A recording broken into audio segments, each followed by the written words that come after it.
ఇంట్లోనే ఉండి వర్క్ చేసుకుందాం. లైక్ ఇంట్లోనే పాపని చూసుకుంటా అనుకోని టైమ్‌లో నేను సెర్చ్ చేశాను ఆన్‌లైన్‌లో. హ్మ్. ఆన్‌లైన్‌లో సెర్చ్ చేసినప్పుడు మనకు తెలిసిందే కదా! మేము ఆన్‌లైన్‌లో ఏది నమ్మాలో, ఏది నమ్మకూడదో అవును. తెలీదు. ఒకటే చెప్పారు. ఒక 3 పాయింట్స్ అయితే చెప్పారు. ఒకటి స్టార్‌విల్ అయితే తెలుగులో ఉంటే కంప్లీట్‌గా ట్రైనింగ్స్ అన్ని హ్మ్. సపోర్టివ్ సిస్టమ్ బావుంటది. మీరేదైనా స్కిల్ నేర్చుకుంటే ఫ్రీలాన్సింగ్ ప్రాజెక్ట్ ఇక్కడే ఇస్తారు. సో, అది ఆ 3 నచ్చి నేను ఎన్‌రోల్ అయితే అయ్యాను మ్యామ్. హ్మ్. సో, ఎన్‌రోల్ అయిన తర్వాత ఫస్ట్ ఇనీషియల్‌గా నాకు కొంచెం డౌట్ అనిపించిన లైక్ నేను చేయగలనా అని ఒక కాన్ఫిడెన్స్ తక్కువుండేది. హ్మ్. తర్వాత చాలా మంది ఇన్‌స్పిరేషనల్ స్టోరీస్ చూసాం మన 'స్కార్వీ' వాళ్ళదే. సో, హ్మ్. నేను అనుకున్నాను ఓకే. నేను చేయాలి.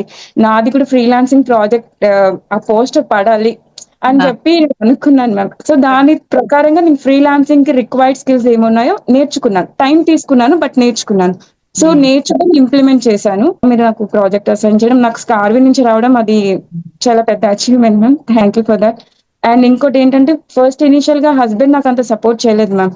హ్మ్. తర్వాత తనే చూసారు. ఈ వర్క్ చేయడం చూసి, మీరు మాట్లాడడం చూసి, ఈ వర్క్ చేసినాక తనకర్థమైంది. సో, ఆ! తనే ఇప్పుడు ఎంకరేజ్ చేస్తున్నారు. ఈవెన్ తను కంటెంట్ ఇవ్వడం కూడా తనే ఇస్తారు. ఇలా మాట్లాడు, ఇలా చెయ్యి అని చెప్పేంత వరకొచ్చింది మ్యామ్. సీరియస్‌గా మా హస్బెండ్ కూడా దీంట్లో నాకు చాలా సపోర్టివ్‌గా ఉన్నారు మ్యామ్.